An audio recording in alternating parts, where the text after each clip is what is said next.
Notre invitée Valérie Pécresse, bonjour. Bonjour. Merci d'être là. Rentrée pour tout le monde, rentrée politique pour vous hier, je vais y revenir évidemment. Et puis la rentrée scolaire, collège, lycée, c'est aujourd'hui et demain. Je crois que vous avez un petit cadeau. Ordinateur et tablette numérique en classe de seconde ? Mais écoutez, pas seulement, j'ai fait de la question du pouvoir d'achat la priorité de la rentrée. Oui. Et ça veut dire qu'au moment de la réforme du lycée que présente Jean-Michel Blanquer, tous les manuels changent. Oui. Pour tous les élèves de seconde, Oui. tous les élèves de première. Eh bien, la région a décidé d'offrir tous les manuels gratuits aux élèves de seconde et aux élèves de première, parce qu'on sait qu'aujourd'hui, le pouvoir d'achat est une question lancinante pour les Français, et que je ne voulais pas qu'ils aient à leur charge les 250, 300 euros de manuels scolaires. Donc, tous les manuels seront gratuits, et en plus, comme je me suis dit que c'était l'occasion ou jamais, j'ai demandé au lycée qui le souhaitait, s'il souhaitait passer au 100% numérique, c'est-à-dire mettre ces manuels sur des tablettes et arrêter le papier au lycée. Et il y a 50% des lycées qui m'ont dit oui.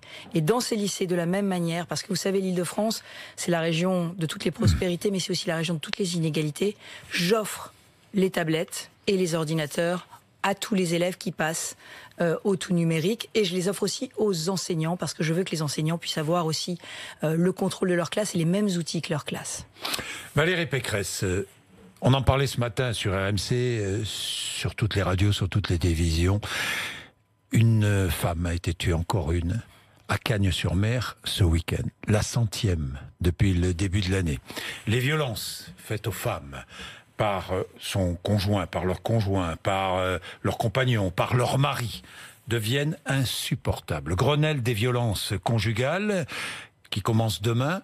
Vous croyez que c'est utile? Vous croyez que ça va déboucher? Il faut que ça débouche sur des décisions, Valérie Pécresse? D'abord, ce 100e meurtre m'a bouleversée hier, parce que cette question de la défense des femmes, c'est une question que j'avais mise au cœur de mon projet régional avant mon élection, et sur laquelle on a déjà fait beaucoup. On a doublé le nombre de femmes qu'on accueille dans des logements sociaux de la région. 200 femmes qui sont accueillies chaque année en priorité dans les logements de la région, parce que le sujet, quand on est battu, c'est de pouvoir quitter son domicile et d'être immédiatement hébergé, de pouvoir garder ses enfants avec soi. Donc ça nécessite un logement. Et de la même façon, nous accompagnons beaucoup d'associations qui s'occupent de garder les enfants pour qu'on puisse aller porter plainte. Et nous avons fait quelque chose d'intéressant et qui devrait inspirer le Grenelle que Madame Schiappa est en train de lancer.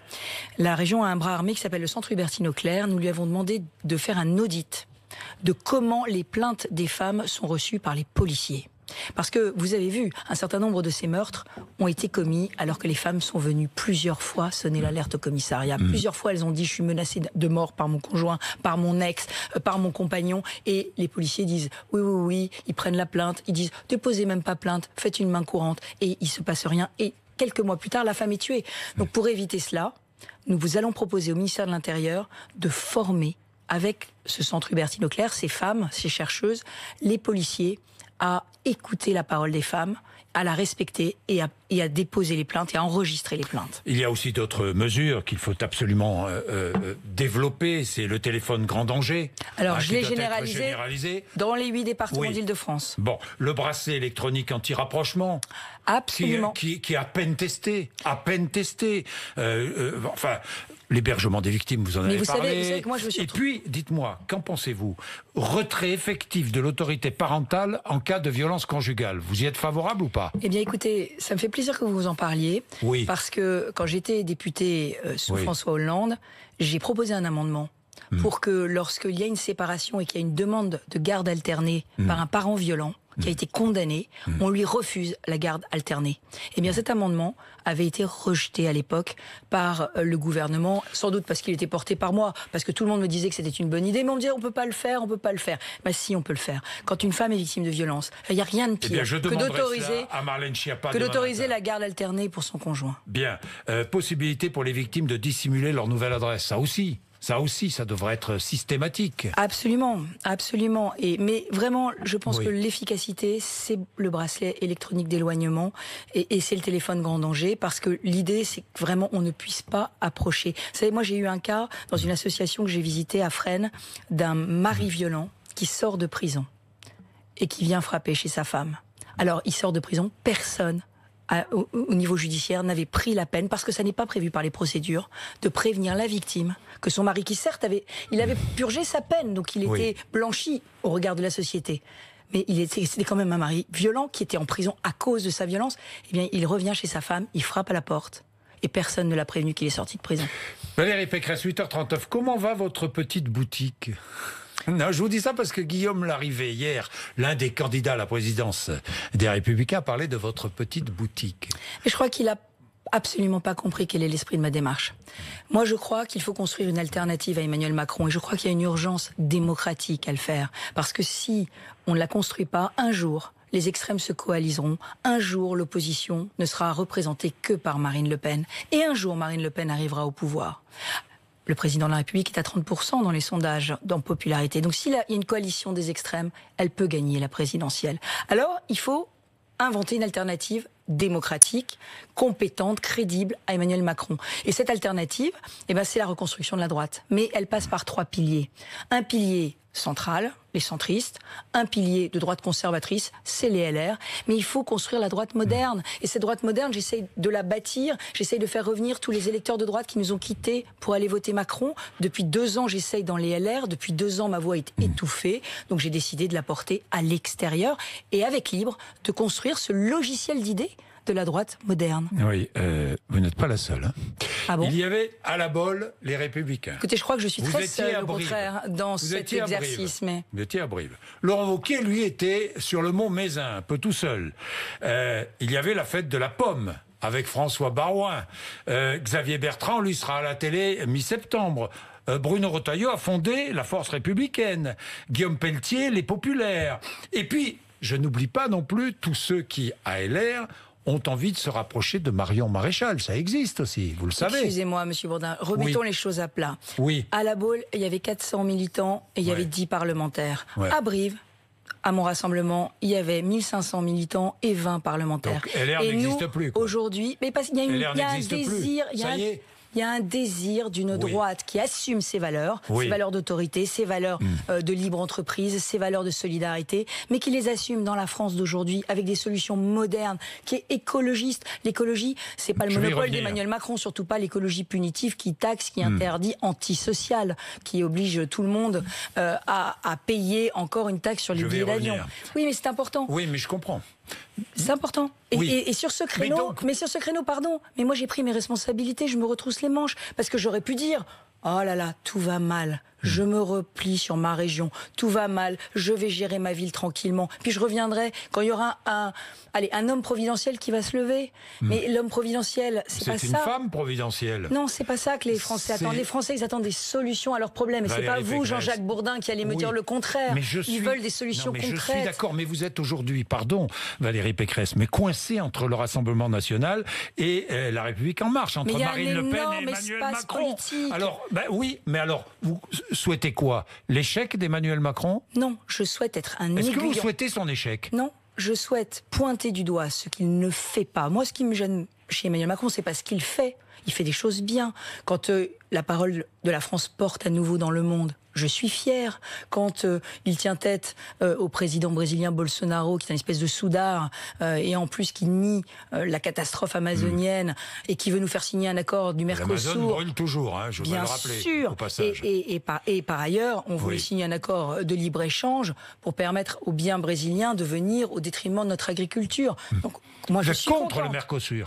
Je suis pour le libre-échange parce que je pense que ça enrichit les peuples, mais l'accord du Mercosur tel qu'il avait été négocié était un accord qui sacrifiait nos agriculteurs. Vous êtes d'accord avec le président de la République, là? Je suis d'accord, mais je trouve qu'il a mis beaucoup de temps à nous entendre, parce que ça fait des mois que je lui dis que nos agriculteurs font de la qualité, qu'ils font des efforts énormes environnementaux. Il ne faut pas signer cet accord, il faut le dénoncer. Il faut le dénoncer, c'est ce que le président de la République a enfin reconnu. Et j'en suis contente. Quand il fait quelque chose de bien, je le dis, mais je dis qu'il ne fait pas le quart de ce qu'il faudrait pour redresser le pays en matière d'autorité, en matière d'immigration, en matière de laïcité, mais aussi en matière de réforme et de réduction des dépenses et des impôts.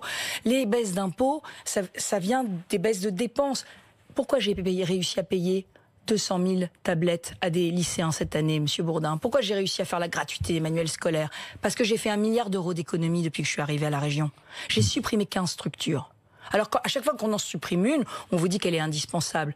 Qui sait aujourd'hui dans le pays les structures que j'ai supprimées. 80% de frais de structure. Et bien cet argent, je l'ai rendu aux Franciliens. Et si l'État avait fait pareil, c'est des dizaines de milliards d'euros d'impôts en moins position aujourd'hui. Emmanuel Macron, puisque vous le qualifiez d'homme de gauche, de centre-gauche. Hein, un libéral de gauche. Libéral de gauche.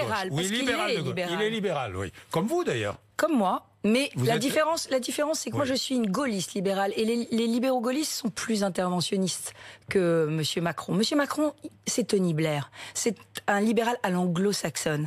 Et moi, ce qui me gêne, c'est que je crois que fondamentalement pour lui, le monde, c'est le tout marchand. Et il y a un certain nombre de sujets sur lesquels on n'est vraiment pas d'accord. Alors Valérie Pécresse, vous avez vu aussi celles et ceux qui ont envie d'adhérer ou de créer la République des maires. Vous avez entendu parler de ça. C'est une association de maires, anciennement ou toujours les Républicains, qui pourraient créer une sorte d'association d'élus de centre-droit pro-Macron.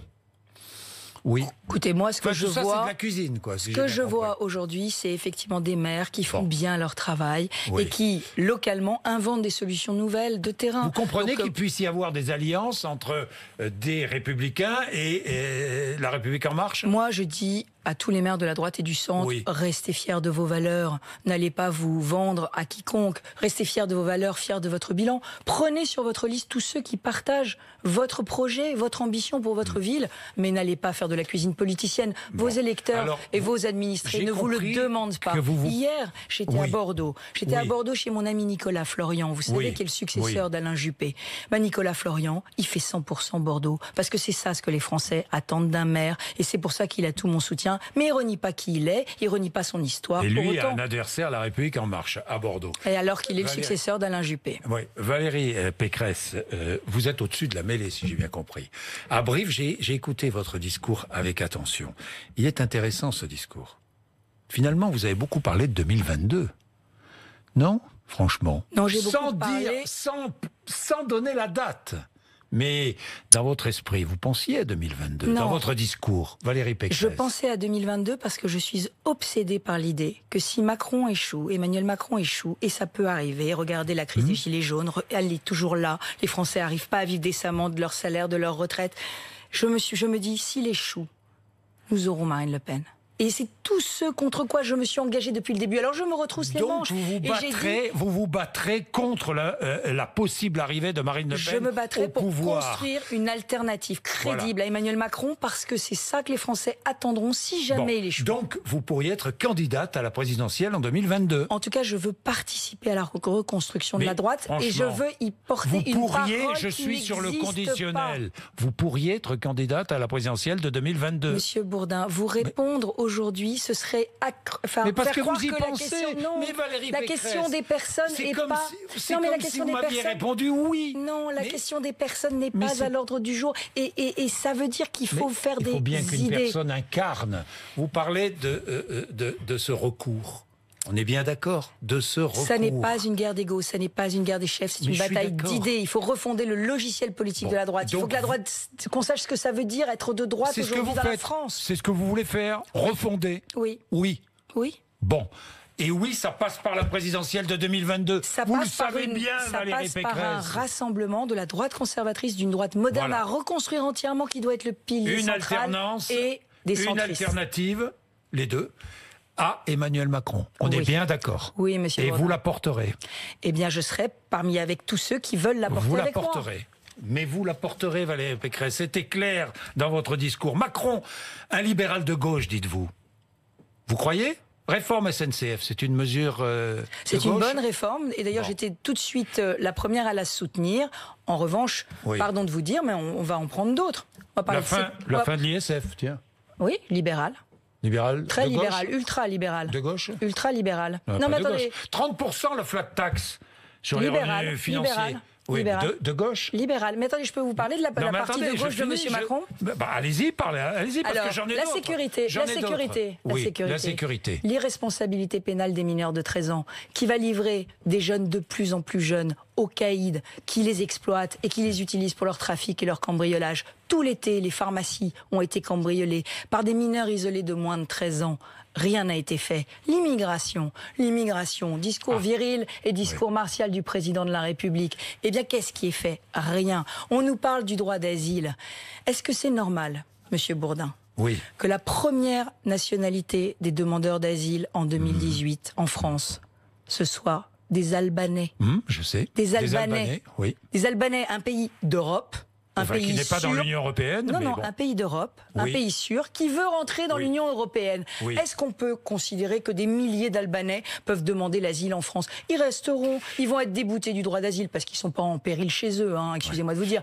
Donc moi, ce que je propose, c'est que quand un pays est sûr, c'est-à-dire qu'il n'y a pas la guerre, il n'y a pas des troubles, il n'y a pas des terroristes, quand un pays est dit sûr et reconnu comme sûr par la communauté internationale, on n'accepte pas les demandes d'asile sur notre sol. On dit que les demandes d'asile seront instruites par les ambassades sur place. Et vous verrez tout de suite que ça va en tarir des flux d'Albanais, de Géorgiens, qui aujourd'hui sont les deux premières nationalités à demander l'asile. Mais la volonté de répartir les migrants demandeurs d'asile dans toute l'Europe, c'est bien ou c'est pas bien? C'est une volonté européenne. Mais Monsieur Bourdin, d'abord, il faut que tous les pays soient d'accord. Mais non, tarir les flux. Enfin, c'est pas normal. On a cette explosion des demandeurs d'asile. Un pays en guerre, oui.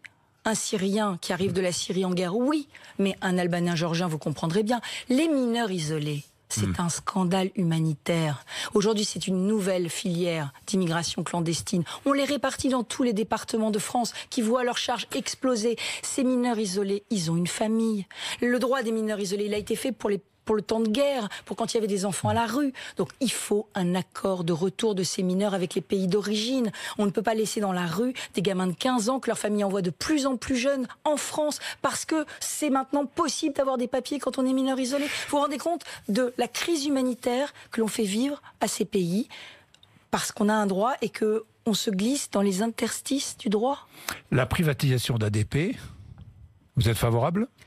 Alors, moi, personne ne m'a vraiment demandé mon avis. Oui, exactement, vous êtes présidente de la région Île-de-France, quand même. Moi, et pardon de vous dire, la gestion de Roissy, c'est des centaines de milliers d'emplois en France. C'est la porte d'entrée de la France. Donc la question, c'est pas est-ce qu'il faut privatiser ou pas privatiser. Moi, j'ai rien, évidemment, par principe, contre les privatisations. C'est est-ce que l'État est un bon actionnaire de Roissy? Eh bien, je conseille à tous ceux qui pensent que l'État est un bon actionnaire d'ADP d'aller voir comment on est accueilli à Roissy, et puis d'aller voir comment on est accueilli à Issereau, d'aller voir comment on est accueilli à Sipol. Le sujet, c'est qu'il nous faut un aéroport où il y ait plus de commerce, plus de qualité d'accueil, plus de services. Donc, c'est peut-être un gestionnaire privé qui peut le faire mieux que l'État. Vous ne signeriez pas la pétition. Mais enfin... Moi, je ne vais pas m'allier avec la France insoumise contre une privatisation de la gestion. Le font. Mais oui, mais attention, mais parce qu'il y a eu Maldon. On a cru qu'on privatisait l'aéroport. C'est pas l'aéroport qu'on privatise, c'est la gestion de l'aéroport. C'est un grand centre commercial, un aéroport. Lyon est privatisé, Nice est privatisé, Londres est privatisé. Donc la question, c'est est-ce que ce sera mieux, est-ce que ce sera pas mieux? Moi, je donne pas un blanc-seing à Emmanuel Macron sur la question. Il y a des privatisations qui sont ratées. Toulouse, c'est raté. J'ai deux questions. Mais enfin, on est des libéraux. On est des libéraux de droite, quand même. Sur l'écologie, les pesticides. Interdiction, vous avez vu ce débat, de l'utilisation de pesticides à moins de 150 mètres d'une habitation. Vous êtes favorable ou pas? Oui, je suis favorable. Je suis favorable parce que je pense... En Ile-de-France, vous pourriez, je sais pas, il y a des maires qui commencent à réfléchir à cela? Je pense qu'il faut qu'on fasse attention sur ces questions. Il faut vraiment qu'on ait des évaluations en santé qui soient plus fines. Et moi, à la région, je suis prête à les financer, je l'ai dit, sur tout ce qui est perturbateur endocrinien. Je pense qu'on n'a pas fait assez de recherche. Sur les particules ultra fines qui sont dans l'oxygène, dans l'air, on n'a pas fait assez de recherche. La région Île-de-France va être leader sur tout ce qui est pollution de l'air. Et nous avons un domaine d'intérêt majeur en recherche là-dessus. Nous sommes la région la plus polluée de France. Nous voulons être moteur. Parce que on sait, malheureusement, et ça atteint après toute l'image de notre agriculture, mais aussi toute l'image de nos transports, de nos industriels. On sait qu'il y a pas assez de recherche sur les effets de certains produits sur l'homme. Donc moi, je veux une croissance sobre et saine qui croit au progrès, mais qui ne nie pas aussi les dangers de certains produits. Cédric Villani, candidat à la mairie de Paris, serait un bon candidat? Écoutez, moi, Vous pourriez le soutenir? Moi, pour l'instant, je n'y vois pas très clair sur qui sera candidat, mais surtout, je vais vous dire, là encore, Monsieur Bourdin, au risque de vous décevoir, tout ça, c'est pas seulement une question de personne, c'est peut-être aussi une question de projet pour Paris. Donc moi, vous me permettrez d'attendre, de connaître et les personnes, mais aussi et leurs projets pour Paris. Et dernière question, est-ce qu'au 1er décembre, les transports seront gratuits pour les personnes âgées en Île-de-France?